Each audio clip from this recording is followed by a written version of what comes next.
Okay, तो आज जो हम लोग टॉपिक देख रहे हैं आपका वो कल वाला ही टॉपिक है, मार्केट इक्विलिब्रियम आपके परफेक्ट कंपटीशन में। ठीक है, उस टॉपिक की हम बात करेंगे आपका। I think firm and industry का जो कॉन्सेप्ट है वो क्लियर हो गया होगा। किसी को अभी भी डाउट है उसमें? अब यहाँ पे हम कंबाइंड स्टडी करेंगे। जो कल हम टॉपिक पढ़ रहे थे फर्म और इंडस्ट्री का अलग अलग, अब हमें क्या करना है, इन दोनों को कंबाइंड फॉर्म में देखना है। तो पहले बता दो किसी को कोई डाउट हो उसमें, तो पहले हम वो डिस्कस कर लें। किसी को कोई डाउट है? ओके, तो आज है आपका market equilibrium under perfect competition market. ठीक है, देखो इक्विलिब्रियम का लेवल तो हमें पता है, एक ऐसी कंडीशन होती है जिसमें कि आप क्या करते हो, चीजों को नो प्रॉफिट नो लॉस में देखने की कोशिश करते हो। मतलब कि इक्विलिब्रियम का लेवल हो गया वो कंडीशन जिसमें कि हर चीज आपको कैसी लगती है कि अंडर कंट्रोल होगी। ठीक है, इसी चीज की हम यहाँ पे बात करने वाले हैं। मैं कुछ पॉइंट्स लिखती जाऊंगी, उससे एक एक पॉइंट आपको क्लियर होता जाएगा। फर्स्ट पॉइंट आता है जो इस टॉपिक में समझने के लिए, सबसे पहले तो आपको एक एक वर्ड का मीनिंग समझना होगा। ठीक है, जिसमें सबसे फर्स्ट पॉइंट की अगर हम बात करें तो वो कहता है under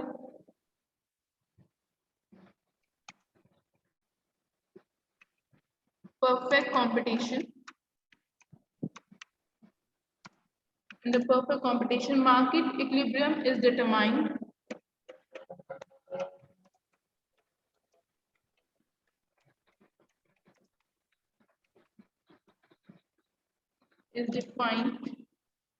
when market demand is equal to market supply. ठीक है, फर्स्ट पॉइंट क्या कहता है कि परफेक्ट कंपटीशन में ये बात क्लियर रहती है कि मार्केट इक्विलिब्रियम का मतलब होता है जब मार्केट की ओवरऑल डिमांड, ठीक है, मार्केट की ओवरऑल सप्लाई के बराबर होगी। ये फर्स्ट पॉइंट है, इसमें किसी को कोई प्रॉब्लम तो नहीं है फर्स्ट पॉइंट में? ठीक है, अब चलते हैं सेकंड पॉइंट में। अब यहाँ पे बात आती है कि मीनिंग ऑफ इक्विलिब्रियम होता क्या है। ठीक, हमने ये तो बात कर रहे हैं कि मार्केट इक्विलिब्रियम निकालेंगे परफेक्ट कंपटीशन में, बट एक्चुअल में इक्विलिब्रियम का मीनिंग क्या होता है पहले तो ये डिफाइन करो। किसी को पता है इसके बारे में? मीनिंग ऑफ इक्विलिब्रियम, किस कंडीशन को आप इक्विलिब्रियम की कंडीशन कहोगे?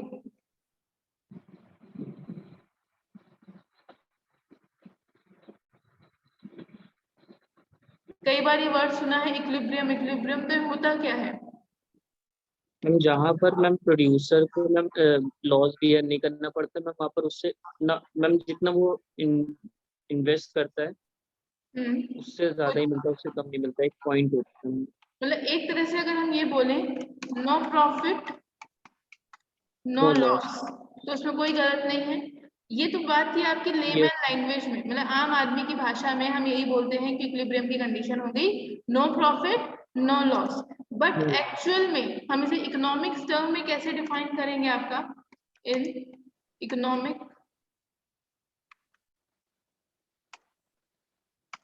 टर्म इसका मतलब होगा आपका व्हेन मार्केट डिमांड is, या तो ऐसे लिखो is when market demand is equal to market supply. क्यों ये बात बार बार बोली जा रही है? देखो मार्केट डिमांड और मार्केट सप्लाई जब आपस में बराबर होंगे तो इसका मतलब है कि जितना पब्लिक उस प्रोड्यूसर से डिमांड करती है उतना ही वो प्रोड्यूसर क्या करता है, चीजों को मैन्युफैक्चर करता है। ठीक है, अच्छा कोई इनमें से मुझे बताएगा कि मार्केट डिमांड का क्या मीनिंग होता है? मैं बार बार मैंने दोनों लाइन में ये बात रिपीट की है, market demand and market supply. तो सबसे पहले कोई ये क्लियर कर दे कि मार्केट की डिमांड किसे कहते हैं? डिमांड तो हम लोग नेक्स्ट सेमेस्टर में पढ़ के आ चुके हैं। ठीक है, तो ये मार्केट डिमांड क्या होती है? जैसे मार्केट की डिमांड कर रहे हैं मैम। मार्केट की डिमांड मतलब अमीनाबाद की डिमांड या लालजीपुरम की डिमांड या आलमबाग की डिमांड? क्या हुआ, मतलब मीनिंग क्या है मार्केट डिमांड का?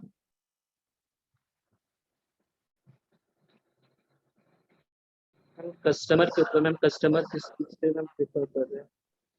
नहीं, इसमें है आपका सम टोटल। ठीक है, ओवरऑल जितनी भी डिमांड की जाती है, overall demand of a same commodity, या फिर sum total demand of any commodity. ठीक, किसी भी एक कमोडिटी की सम टोटल डिमांड जितनी भी होती है वो क्या कहलाती है? आपकी मार्केट डिमांड मार्केट। कहलाती है। और ये किसके द्वारा की जाती है? बाय ऑल द बायर्स या कस्टमर्स। ठीक है, बायर्स के द्वारा, कस्टमर के द्वारा ओवरऑल डिमांड। मान लीजिए कोई एक प्रोडक्ट लेते हैं आपका कोलगेट, ठीक है, इस प्रोडक्ट को, इस कमोडिटी को बायर्स कितनी डिमांड रखते हैं, ना सिर्फ आपके लखनऊ में बल्कि आपके दिल्ली हो गया, ठीक है, अदर स्टेट में चल जाए, गुजरात हो गया, राजस्थान हो गया, ओवरऑल बेसिस पे, ओवरऑल मार्केट में जितनी भी उसकी डिमांड होगी वो क्या कहलाएगी? आपकी मार्केट डिमांड कहलाएगी। इसी तरीके से दूसरा कॉन्सेप्ट आता है आपका मार्केट सप्लाई। इसमें क्या होगा? डिमांड तो समझ में आ गया, तो इसमें हम क्या लिखेंगे? Sum of total supply. Sum of total supply, मतलब कि अब जितनी हमने यहाँ बात की, डिमांड की बात कर रहे थे, तो हमने कहा कि जितनी भी डिमांड आपके प्रोडक्ट की होगी वो aggregate demand, sorry, market demand हो गई। मार्केट सप्लाई का मतलब है जितनी भी डिमांड आपकी जितनी भी टोटल सप्लाई एक प्रोडक्ट की प्रोड्यूसर के द्वारा किया जाएगा वो क्या कहलाएगा? आपका मार्केट सप्लाई कही जाएगी। आई थिंक इसमें कोई डाउट नहीं होगा किसी को भी। अगर है तो इतने में पूछ सकते हो।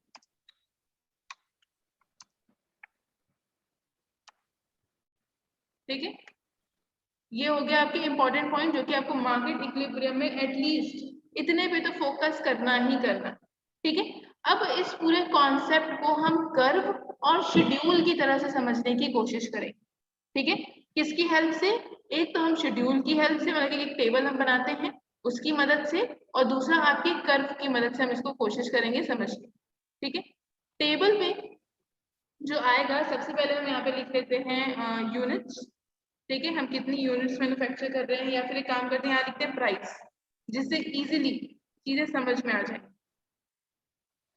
ठीक है, एक तरफ हमने ले लिया आपका प्राइस, दूसरी तरफ हम यहाँ पे ले लेते हैं आपकी for example market demand, MD लिख दे रही हूँ मैं इसको। ठीक है, एक तरफ हम लेंगे मार्केट की सप्लाई, ठीक है, और यहाँ पे हम लिखेंगे कंडीशन।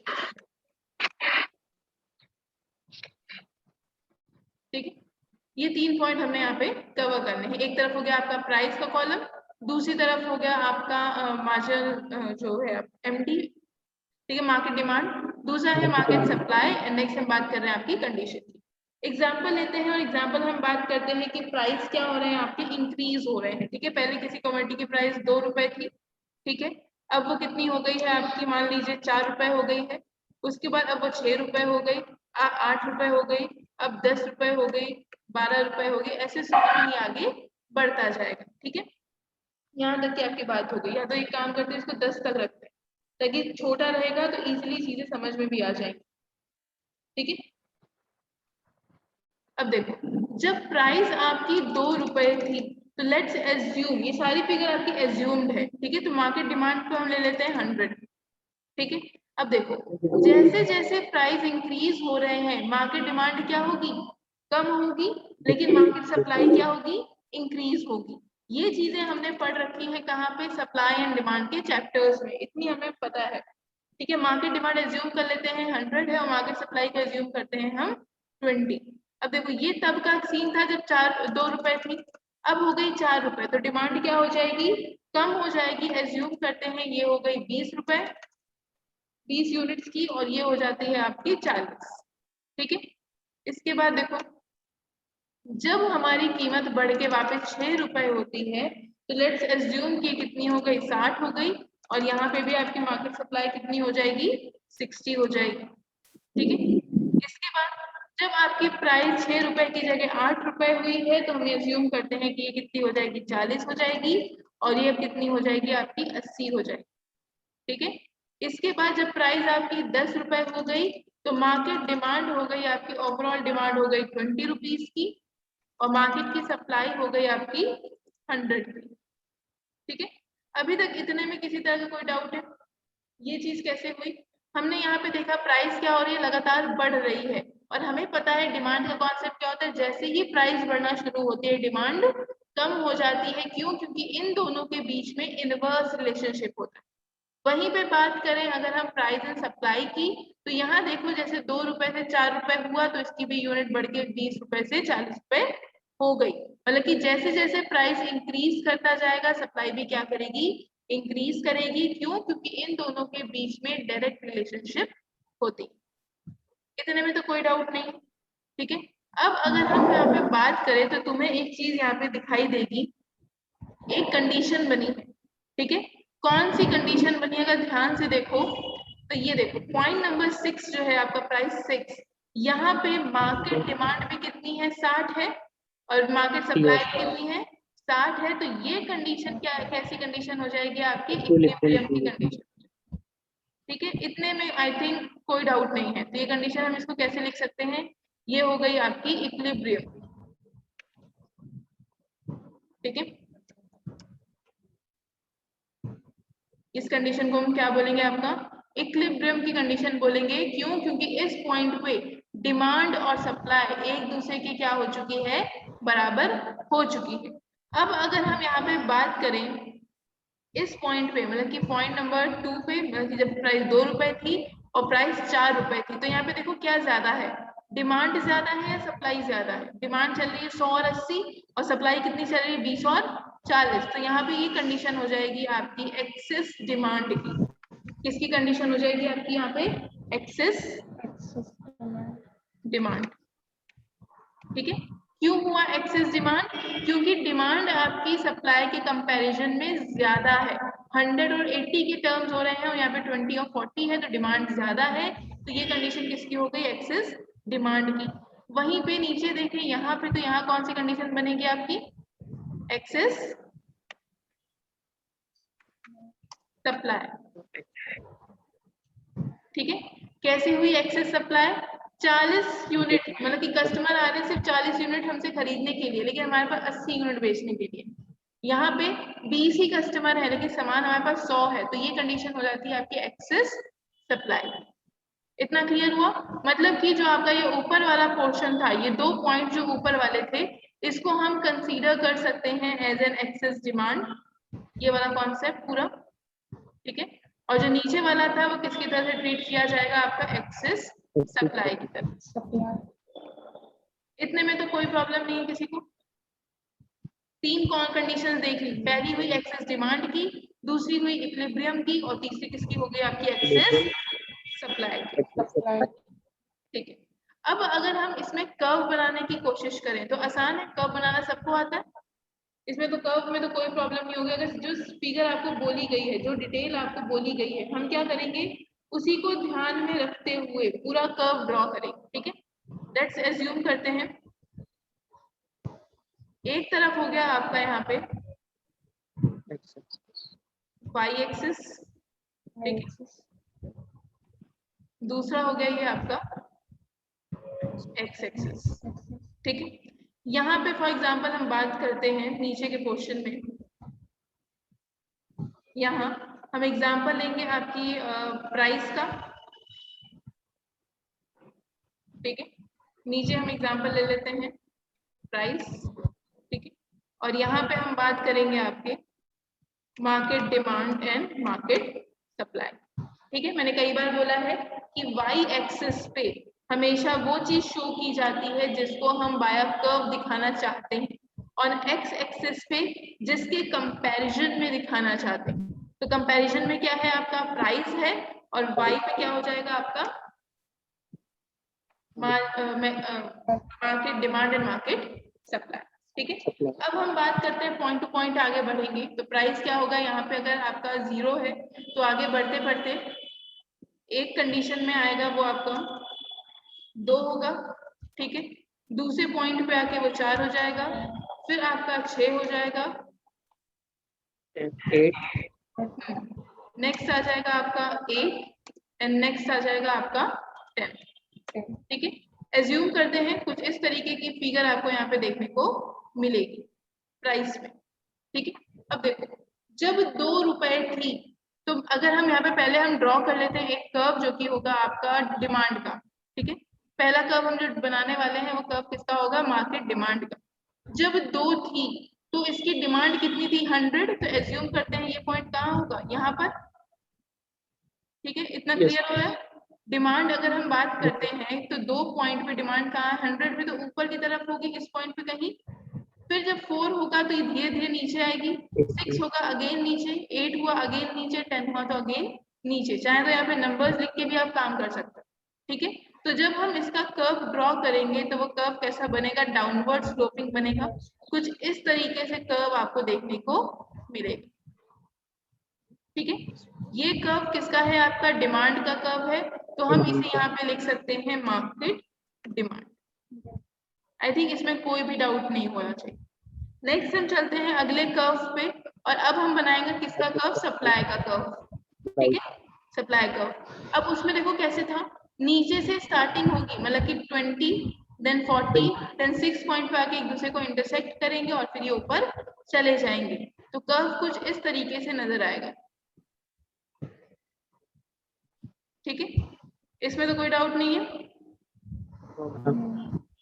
तो यहाँ पे जो आपका पॉइंट हुआ, मतलब कि अगर मैं ये देखूं जो इंटरसेक्शन पॉइंट है वो कहीं ना कहीं आपको कहाँ पे देखा जाएगा, 6 पॉइंट पे, जो हमने ये बात की थी।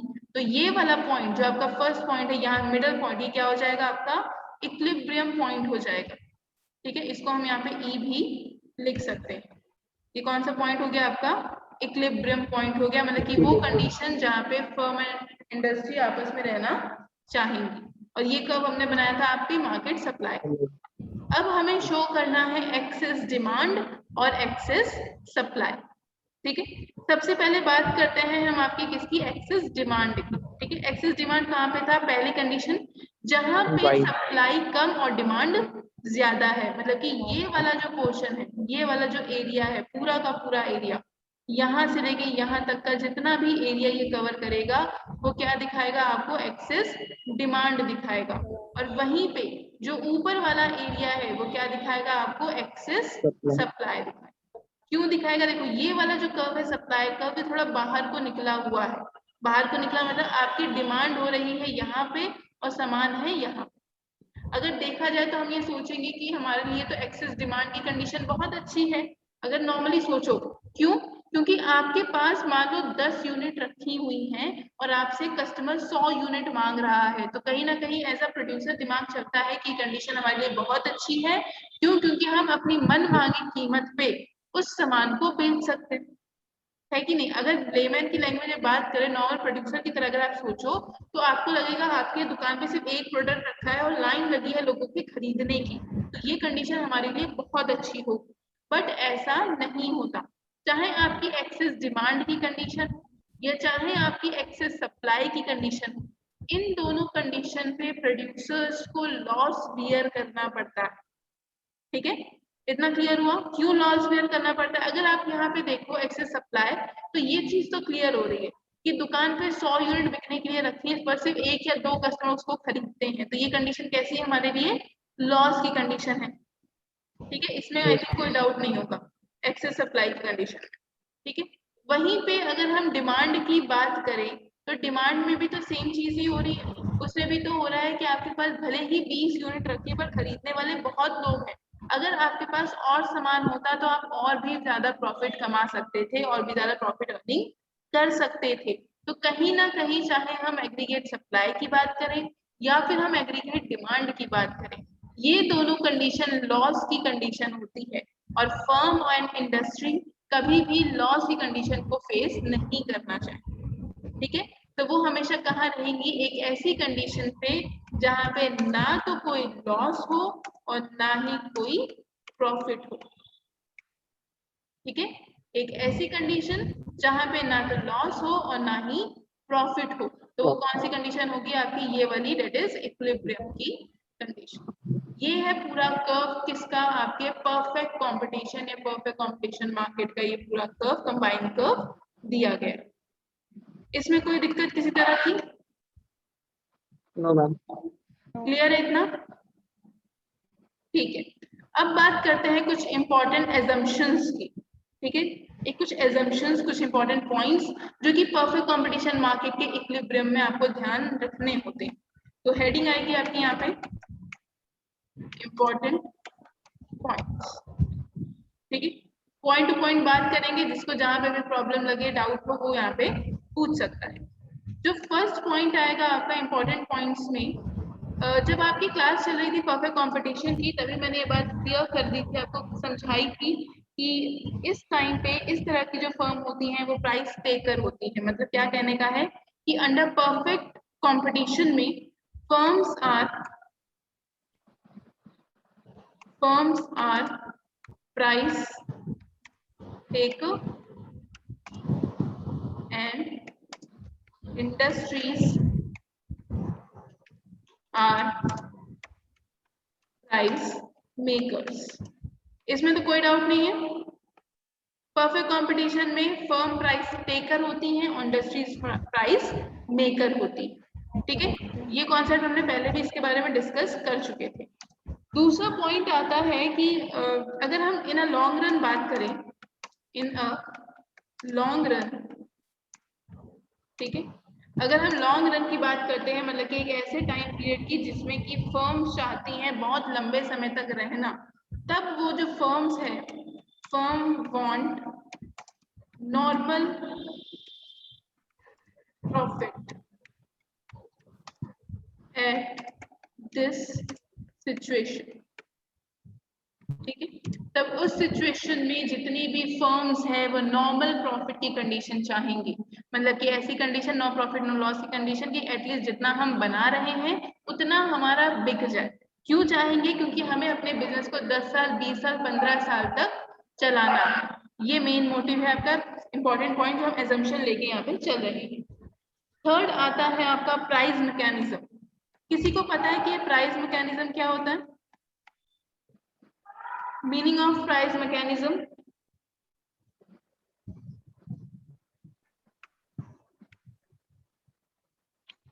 हम जैसे अगर प्राइस बढ़ेगी तो हम उसकी सप्लाई, जैसे अभी हमने जो पढ़ा है, हम उसकी डिमांड कम होती रहेगी अगर कोई भी चीज की प्राइस बढ़ेगी तो। हाँ, कुछ शब्दों में ऐसे कह सकते हो, ठीक है। प्राइस मैकेनिज्म का मतलब होता है जब कस्टमर एंड प्रोड्यूसर अपना इंटरेस्ट किसी भी कमोडिटी में मार्केट फ्लो में या प्राइस फ्लो जो मार्केट में हो रहा है उसकी वजह से शो करती है। मतलब कि ये देखो, प्राइस यहाँ पे फ्लक्चुएट हो रहा था, चेंज हो रहा था, ठीक है, ये नॉर्मल फ्लो था, डिमांड एंड सप्लाई के नॉर्मल फ्लो की वजह से प्राइस में फ्लक्चुएशंस हो रहे थे। इस फ्लक्चुएशन को देखते हुए जब कस्टमर्स, मतलब कि आपकी डिमांड, और जब प्रोड्यूसर्स मतलब आपकी सप्लाई जब फ्लक्चुएट होती है, जो चेंज होती है, उसी को हम क्या बोलेंगे? आपका प्राइस मैकेनिज्म, जो कि यहाँ पे नोट किया जाता है, ठीक है। इतना क्लियर हो गया प्राइस मैकेनिज्म का मतलब। यहाँ पे प्राइस मैकेनिज्म का मतलब होता है जब कस्टमर्स एंड प्रोड्यूसर अपने डिसीजन लेते हैं कि उन्हें कितना खरीदना चाहिए, कितना कंजम्पशन करना चाहिए, और ये डिसीजन डिपेंड करता है मार्केट में जो प्राइस फ्लो चल रहा है, जो प्राइस में फ्लक्चुएशन चल रहा है, उसकी वजह से, ठीक है। ये आपका थर्ड पॉइंट। फोर्थ पॉइंट कहता है वी हैव टू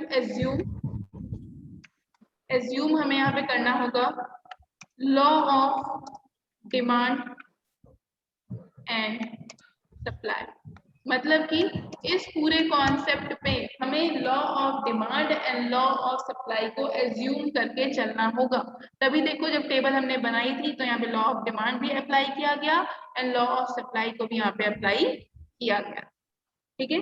ये आपका फोर्थ पॉइंट था। इसके बाद कहता है इक्विलिब्रियम प्राइस का पॉइंट आएगा next, point number 5, equilibrium price, ठीक है। इक्विलिब्रियम प्राइस का यहाँ पे मतलब हो गया वो कंडीशन जहां पे आपकी एग्रीगेट डिमांड या ये बोलो मार्केट डिमांड बराबर हो रही है मार्केट सप्लाई, ठीक है। वो कंडीशन जहाँ पे मार्केट डिमांड और मार्केट सप्लाई एक ही कमोडिटी की, मतलब कि सेम कमोडिटी की बात यहाँ पे हो रही है, आपकी इक्वल हो। आई थिंक इसमें भी कोई डाउट नहीं, इजी है, मतलब कि वही कॉन्सेप्ट हम बार बार रिवाइज कर रहे हैं जो अभी तक हम पढ़ के आ चुके हैं, ठीक है। ये कॉन्सेप्ट हो गया आपका।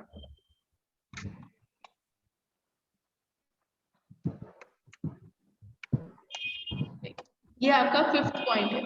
नेक्स्ट आता है आपका excess demand and excess supply concept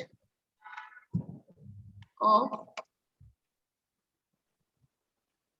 excess demand and excess supply. ठीक है, ये कॉन्सेप्ट भी क्लियर हो गया, excess demand and excess supply. जो चीजें आपको यहाँ पे इंपॉर्टेंट थी, जो एजम्पशंस थी इसकी, वो यहाँ पे आपको कवर की जाएंगी। ठीक है, अब कोई डाउट है? Any doubt? No ma'am. Ma'am first वाला पॉइंट एक बार समझा दीजिए मैम। क्या कह रहे हो?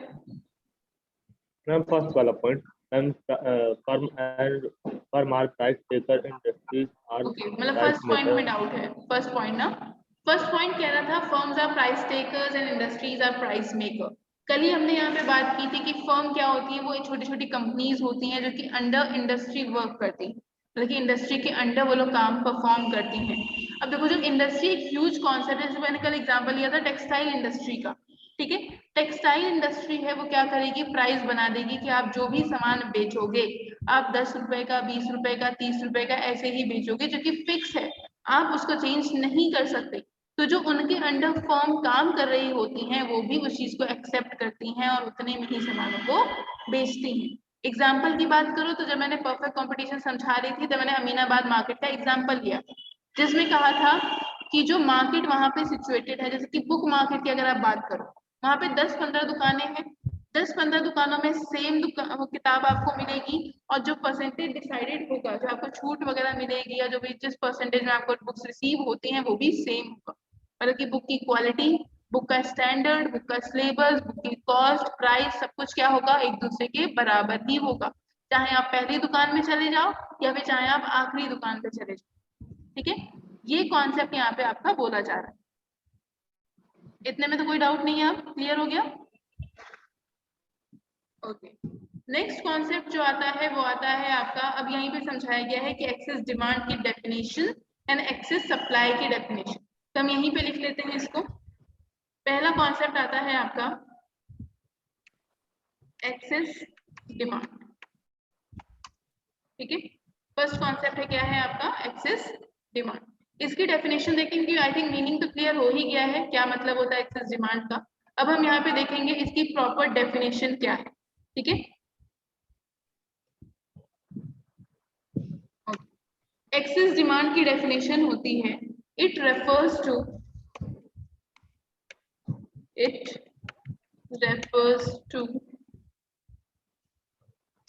a situation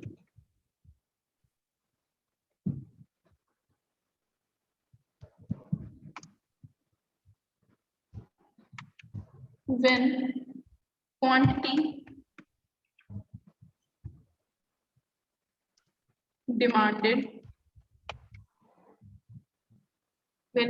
demanded is more than quantity supply। ठीक है, उसके बाद कहता है एट द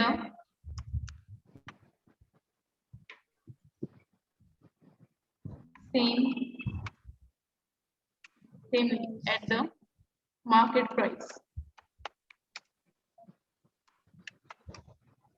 ठीक है, ये डेफिनेशन किसकी हो गई, आपकी एक्सेस डिमांड की, जिसमें कहता है ये एक ऐसी सिचुएशन को बताता है जिसमें कि जब क्वांटिटी डिमांडेड ज्यादा हो जाती है as compare to quantity supply. इसी में अगर हम बात करें आपका एक्सेस सप्लाई की डेफिनेशन का, तो सेम कॉन्सेप्ट है, वो भी आपका नेक्स्ट आ जाएगा एक्सेस सप्लाई।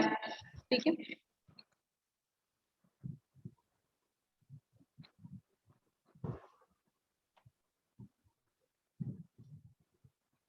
इसकी डेफिनेशन होगी, इट रेफर्स टू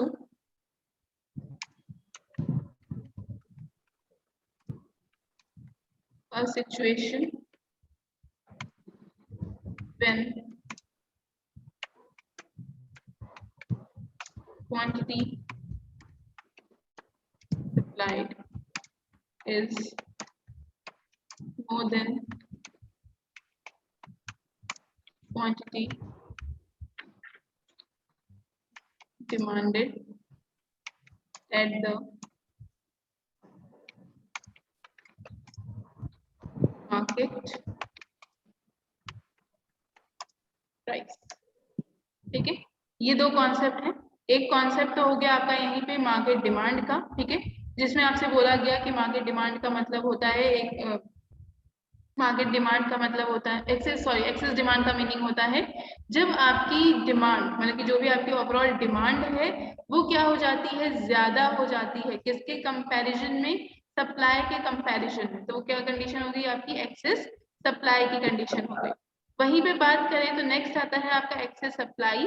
वो कहता है वो कंडीशन को सब एक्सप्लेन करता है जब क्वांटिटी सप्लाई क्या हो जाती है, ज्यादा हो जाती है as compare to quantity demanded. ठीक है, अब तो आई थिंक कोई डाउट नहीं होगा इन दोनों कॉन्सेप्ट में। यस। ठीक है, क्लियर हो गया। स्क्रीनशॉट ले लो और इसी के साथ आपका ये जो पूरा कॉन्सेप्ट था ये आपके मार्केट इक्विलिब्रियम का जिसमें कि हम परफेक्ट कंपटीशन की बात कर रहे थे वो इसमें क्लियर हो जाएगा। ठीक है, यही कॉन्सेप्ट है पूरा परफेक्ट इक्विलिब्रियम का, परफेक्ट कंपटीशन में इक्विलिब्रियम लेवल का।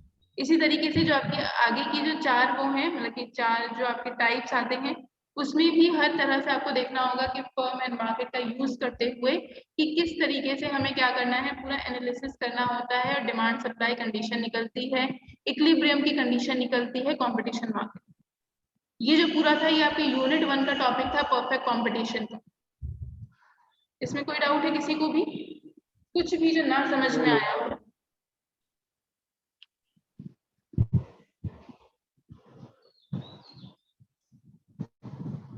स्क्रीनशॉट ले लिया?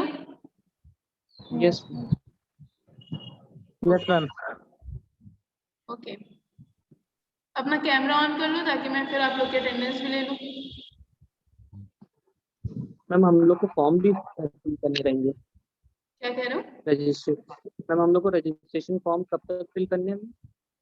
एग्जामिनेशन फॉर्म ना उसकी डेट आई है आपकी, वैसे तो यूनिवर्सिटी के हिसाब से 9 तारीख है, ठीक है, लेकिन कॉलेज में आपको 5 तारीख बोली जा रही है सबमिट करने के लिए। पर कोशिश करिए जल्दी से जल्दी फॉर्म भर लो। फॉर्म तो फिल हो गया है, सबमिट तो कब तक करें? फॉर्म हो गया है तो आओ कॉलेज में आके सबमिट कर दो। वही आपकी जो फीस पड़ती थी वही फीस पड़ेगी, उसके साथ आप फॉर्म सबमिट करें। एग्जाम होता है तो अच्छी बात है, नहीं तो फिर फॉर्म तो भरना ही है, उसमें तो कोई वो नहीं है, गुंजाइश। ठीक है मैम आपने जो असाइनमेंट लिया तो मैम उसी टॉपिक पे मैम मतलब वो असाइनमेंट हाँ, वो जो मैंने टॉपिक दिए थे उनमें से किसी भी एक टॉपिक पे बनाना है, ठीक है, सब पे मत बना लेना, किसी एक टॉपिक पे जो आपको अच्छा लगे। और कम से कम जो आप पहले जैसे बनाते थे स्टिक फाइल पे A4 शीट पे लगा के, आप लोग को वैसे ही बनाना है। मैम कितने पेजेस की? वही मिनिमम 6 पेज तो होने ही चाहिए आप लोगों की, मैक्सिमम? मैक्सिमम जितना बड़ा टॉपिक है। अब ऐसा ना हो कि 6 पेज बोला है तो 6 पेज में ही खत्म कर दिया और टॉपिक ही खत्म ना हुआ हो, ये भी मत करना। ठीक है, अब एक बार सिलेबस डिस्कस कर लेते हैं। देखो हम यूनिट 1 जो आप लोगों की पढ़ रहे थे, तो यूनिट 1 में जो टॉपिक है वो है आपके सबसे पहले मनी नहीं मनी मार्केट है। मार्केट है, मनी नहीं, मार्केट है, जिसमें कि हमने कॉन्सेप्ट, एक मिनट होल्ड करो जरा तुम लोग। Yes ma'am. Yes.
Hello hello. हाँ, यस मैम। एक आया है तुम लोग के पास स्क्रीनशॉट, उसको सब्सक्राइब कर देना, कॉलेज का चैनल है, ठीक है। एक yes ma'am. Okay ma'am. Camera on कर लो तुम लोग। हाँ, तो हम लोग बात कर रहे थे सिलेबस की, ठीक है। 1 मिनट से कम यस। ही समय बचा, तुरंत ही खत्म हो जाएगा। तो ऑलमोस्ट हमारा सब कुछ कवर हो चुका है। फर्म इंडस्ट्री कवर हो गई है, मार्केट खत्म हो चुका है, इक्विलिब्रियम खत्म हो गया है, डिटर्मिनेशंस वगैरह ये सब कवर कर चुके हैं। अब आपका जो टॉपिक बचा है वो सिर्फ और सिर्फ सप्लाई का टॉपिक बचा है यूनिट 1 में, ठीक है। पूरा supply meaning concept factor affecting सिर्फ ये बचा हुआ है, बाकी आपका खत्म हो चुका है। प्राइस डिटर्मिनेशन एक टॉपिक है, एक बहुत छोटा टॉपिक है, बस ये बचा है। 2 टॉपिक, एक सप्लाई और दूसरा आपका प्राइस डिटर्मिनेशन, ठीक है। इसके बाद आपकी पूरी यूनिट 1 इकोनॉमिक्स ही खत्म हो जाएगी, फिर हम लोग दूसरा सब्जेक्ट उठा लेंगे, ठीक है। Okay, thank you class.